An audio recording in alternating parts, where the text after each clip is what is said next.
பொதுவாக ஒரு மருத்துவ பரிசோதனை முடிவை பத்தி நம்ம பேசும்போது அங்க ஒரு அசாத்தியமான துல்லியம் இருக்குன்னு நாம எதிர்பார்ப்போம். ஆமா, அது ஒரு பொறியியல் கணக்கு மாதிரி ரொம்ப கச்சிதமா இருக்கும். கரெக்ட்.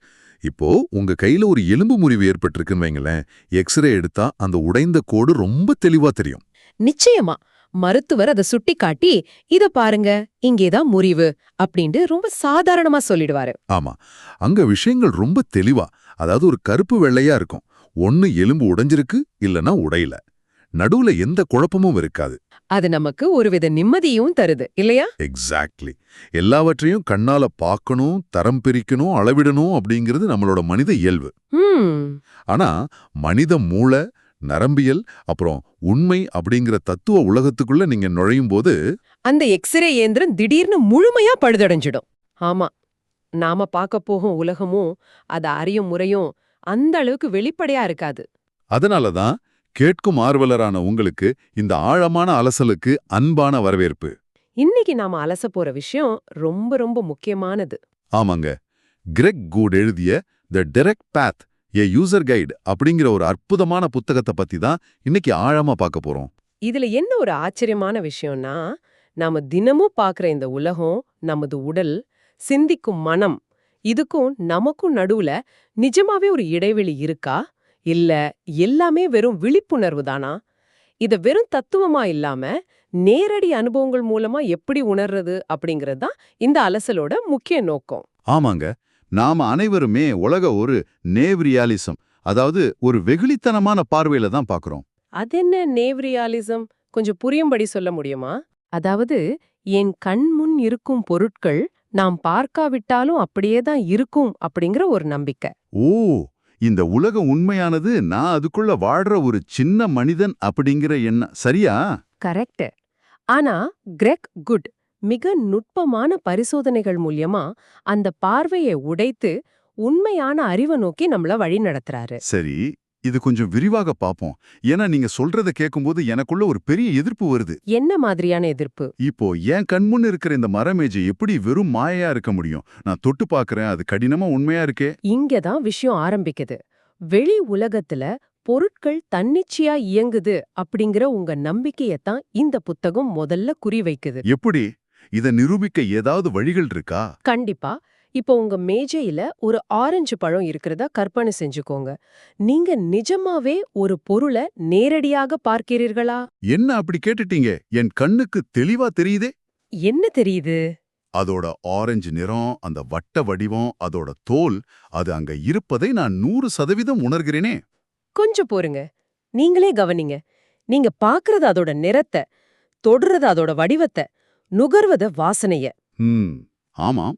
இது எல்லாமே உங்க உணர்வு உறுப்புகள் மூளைக்கு அனுப்புற வெறும் உணர்வுகள் மட்டும்தான். இந்த நிறம், சுவை, வாசனைய தாண்டி ஆரஞ்சு பழம்னு ஒண்ணு தனியா அங்க இருக்கிறதா உங்களால நேரடியாக உணர முடியுமா? ஒரு நிமிஷம் இருங்க, இது கொஞ்சம் அதிகமா தெரியலையா? நான் கண்ணை மூடிக்கிட்டா அந்த ஆரஞ்சு நிறம் எனக்கு தெரியாம போகலாம். சரி. ஆனா நான் அந்த அறையை விட்டு வெளியே போனாலும் அந்த ஆரஞ்சு பழம் அந்த மேஜையில தானே இருக்கும். அது எப்படி வெறும் உணர்வா மட்டும் இருக்க முடியும்? அது அந்த மேஜையில தான் இருக்கும்னு உங்களுக்கு எப்படி தெரியும்? ஏன்னா நான் அதை அங்கதான் வச்சேன். என் நினைவுல அது இருக்கு. எக்ஸாக்ட்லி, நினைவு. நீங்க அந்த அறைய விட்டு வெளியேறின பிறகு ஆரஞ்சு பழம் அங்க இருக்கு அப்படிங்கிறது உங்க மனசுல எழும் இன்னொரு எண்ணம் மட்டுமே. அட, நேரடி அனுபவத்துல நீங்க பாப்பது, கேட்பது எல்லாமே வெறும் உணர்வுகள் தான். அந்த உணர்வுகளோட தொகுப்ப ஒன்னா சேர்த்து ஆரஞ்சு பழம்னு உங்க மூளை ஒரு பேரை வைக்குது. நீங்க சொல்றது தர்க்க ரீதியா சரியா இருக்கலாம். அந்த உணர்வுகளை நீக்கிட்டா ஆரஞ்சுன்னு தனியா ஒண்ணு இல்லதான். ஆமா. ஆனா விஷயம் எங்க சுவாரஸ்யமா ஆகுதுன்னா, சாமுவல் ஜான்சன் ஒரு ஆங்கில அறிஞருக்கு இதே குழப்பம் வந்ததாம். ஓ, அந்த பாறை கதையா? அதேதான். அவர் வழியில கிடந்த ஒரு பெரிய பாறைய தான் காலால ஓங்கி உதைச்சாராம். வழியில துடிச்சுக்கிட்டே, பாறை அங்க நிஜமாவே இருக்கு அப்படிங்கறத நான் இப்படி நிரூபிக்கிறேன் அப்படின்னு சொன்னாராம். அது ரொம்ப பிரபலமான உதாரணம். இப்போ நான் இருட்டுல நடக்கும்போது ஒரு மேஜையில என் கால் இடிச்சுக்கிட்டா அந்த வலி எனக்கு நிஜம்தானே?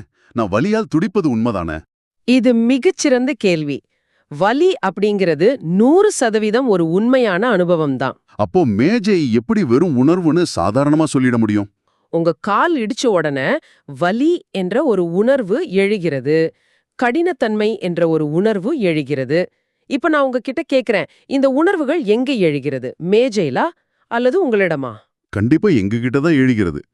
என் மூளையில, என் விழிப்புணர்வுல. அதுதான் உண்மை. வலிய நீங்க உணர்றீங்க. ஆனா இந்த வலிய தாண்டியும் உணர்வுகளை தாண்டியும் ஒரு மேஜைய உங்களால நேரடியாக அனுபவிக்க முடியாது. ஓ, அப்போ மேஜை அப்படிங்கிறது. மேஜைங்கிறது இந்த பலவிதமான உணர்வுகளை வச்சு உங்க மனம் தையல் மிஷின் போல தச்சு உருவாக்குற ஒரு கற்பனை வடிவம் மட்டுமே. அட, அதாவது வலி நிஜம். ஆனா அந்த வலி ஒரு தனிப்பட்ட சுதந்திரமான மேஜையிலிருந்து வருது அப்படிங்கிறது மூளையோட கணக்கீடுங்கிறீங்க. சரியா பிடிச்சிட்டீங்க. சரி, வெளி உலகம் வெறும் உணர்வுகளின் தொகுப்புன்னா அடுத்த பெரிய பிரச்சனைக்கு வருவோம். அந்த உணர்வுகளை அனுபவிக்கும் நமது உடல் என்ன? அதுவா நாம? நாமெல்லாம் நம்ம உடல ஒரு கொள்கலன் போல தான் பாக்குறோம். உள்ளே நாம இருக்கிறோம், வெளியே உலகம் இருக்குன்னு நினைக்கிறோம்.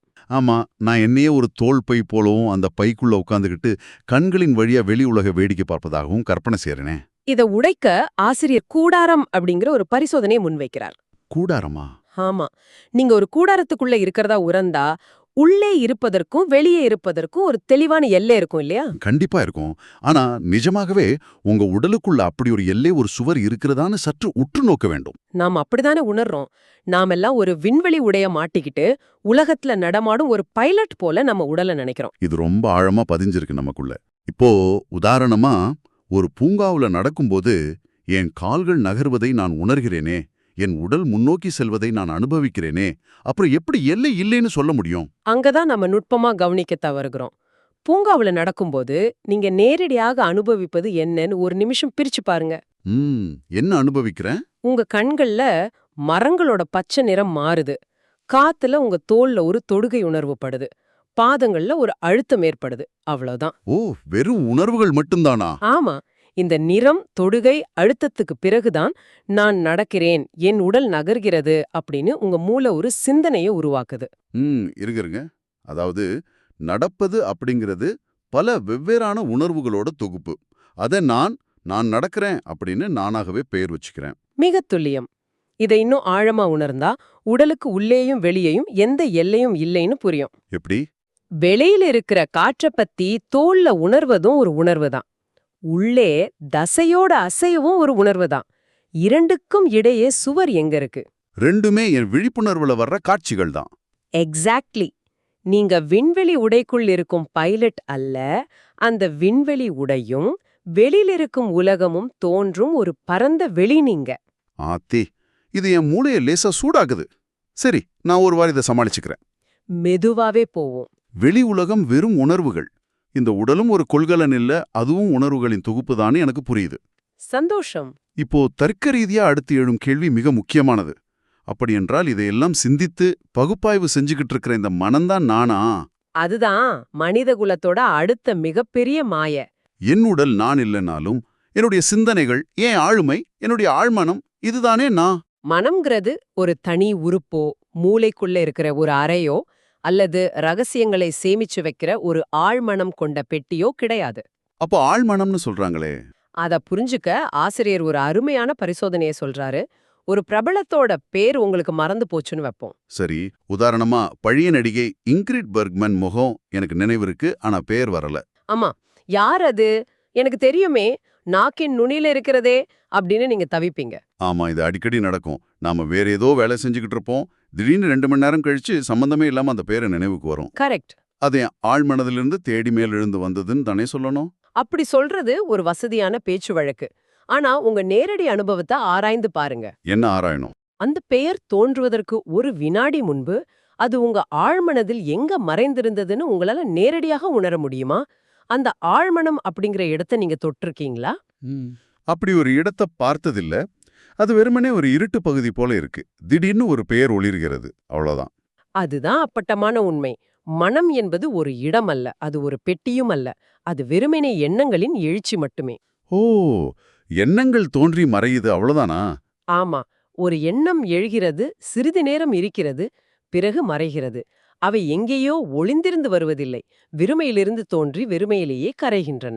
சரி, எண்ணங்கள் எழுகின்றன அப்படிங்கறத நான் ஒத்துக்கிறேன். ஆனா ஒரு மிகப்பெரிய சவாலான கேள்வி. கேளுங்க. இப்போ என் முன்னாடி இருக்கிற காஃபி கோப்பையை நான் எடுக்கணும்னு நானாகவே சுயமாக ஒரு முடிவு எடுக்கிறேன். எனக்கு ஃப்ரீவில் இருக்கு. இதையெல்லாம் செய்யறது என் மனம் தானே. இது ரொம்ப முக்கியமான கேள்வி. ஏன்னா மனிதர்களாகிய நமக்கு இந்த நான் சுயமாக தேர்வு செய்கிறேன் அப்படிங்கிற உணர்வு ரொம்ப ஆழமா பதிஞ்சிருக்கு.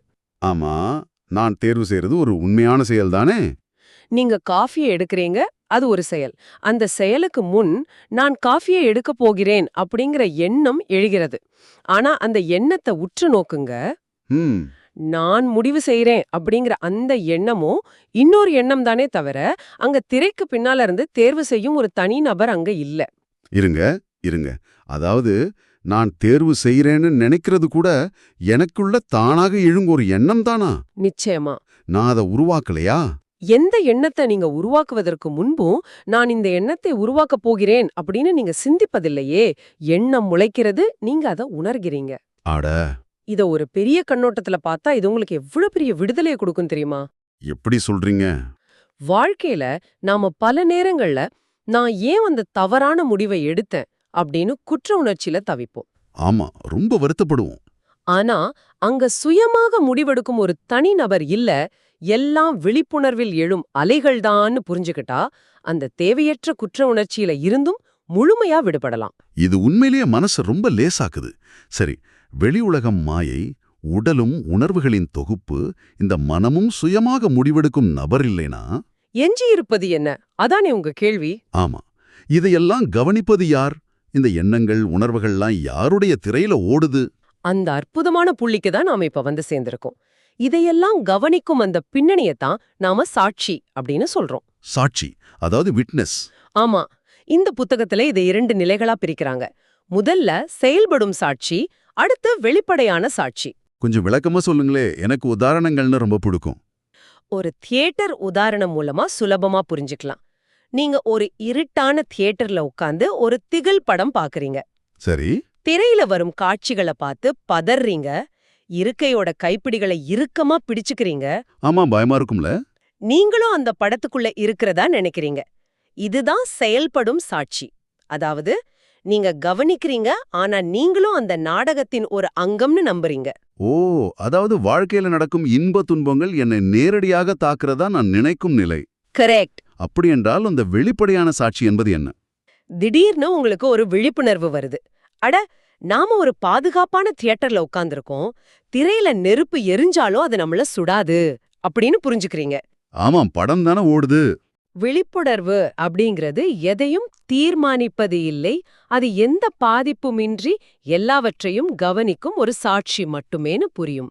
இதுதான் வெளிப்படையான சாட்சி. சூப்பர்.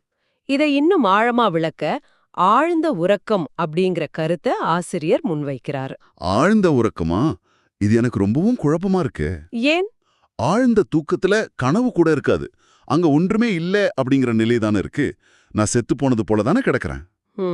அப்புறம் எப்படி நான் அங்க விழிப்புணர்வா இருந்தேன், சாட்சியா இருந்தேன்னு சொல்ல முடியும்? எனக்கு அங்க எதுவுமே தெரியலையே. நீங்க ஒன்றுமே இல்லைன்னு எதை வச்சு சொல்றீங்க? ஏன்னா அங்க எதுவும் இல்லையே. அங்க பார்க்கும் பொருட்கள் இல்லை, சிந்திக்கும் எண்ணங்கள் இல்லை, நான் என்ற உடல் உணர்வு இல்லை என்பது உண்மைதான். ஆனா அந்த இருளில் நான் அழிந்து விட்டேன் என்ற பயமோ அல்லது துன்பமோ அங்கு இருந்ததா? இல்ல, துன்பம் இல்ல. அது ஒரு முழுமையான அமைதி. சொல்லப்போனா காலையில எழுந்த உடனே ஆஹா, நான் நல்லா தூங்கினேன்னு நிம்மதியா சொல்றனே. சரியா பிடிச்சீங்க. தூங்கி எழுந்த உடனே நான் நன்றாக தூங்கினேன், அங்க நிம்மதி இருந்ததுன்னு சொல்றீங்களே, அந்த உணர்வு எங்கிருந்து வருது? அடாமா, நீங்க அங்க முற்றிலுமா இல்லைனா அந்த அமைதியை அனுபவித்தது யார்? நான் தான் அனுபவிச்சேன். பொருட்கள், எண்ணங்கள், உலகம் நீ எதுவும் இல்லாத அந்த நிலையிலும் நீங்க விழிப்புணர்வாகவே இருந்தீங்க. அங்க கவனிக்க எந்த பொருட்களும் இல்ல. ஆமா, அதனாலதான் ஒண்ணும் இல்லைன்னு நினைச்சேன். இதத்தான் தடங்கலற்ற தொடர்ச்சின்னு சொல்றாங்க. அந்த பிடிப்பும் இல்லாத அமைதியான விழிப்புணர்வு தன்மை தான் உங்களின் உண்மையான இயல்பு. கேட்கவே சிலர்ப்பா இருக்கு. மேகங்கள் இல்லாத வானம் போல அது. மேகங்கள் இல்லங்கிறதுக்காக வானம் இல்லைன்னு அர்த்தமா என்ன? நான் வெறும் எண்ணங்களும் உடலும் அல்ல, நான் அந்த எல்லையற்ற வானோன்னு நினைக்கும் போதே ரொம்ப நிம்மதியா இருக்கு. அதுதான் இதோட பலம். ஆனா ஒரு நிமிஷம், இது ஒரு தத்துவமா கேட்க நல்லா இருக்கு. ஆனா நடைமுறையில இதற்கெல்லாம் என்ன அர்த்தம்? நீங்க என்ன யோசிக்கிறீங்கன்னு எனக்கு புரியுது. எல்லாமே விழிப்புணர்வு தான் உணர்ந்த பிறகு நான் எப்படி இந்த உலகத்துல வாழ்க்கைய வாழ்வது? எனக்கு பிடிச்ச காஃபியை நான் குடிக்கலாமா? என் குடும்பத்தோட சிரிக்கலாமா? கண்டிப்பா. இது என்னை ஒரு உணர்ச்சியற்ற ரோபோவா மாத்திடுமா அல்லது எல்லாவற்றையும் விட்டுட்டு சன்னியாசி போல காட்டுக்கு செல்ல வேண்டுமா? நிறைய பேருக்கு இந்த பயம் வரும். ஆனா இல்லவே இல்ல.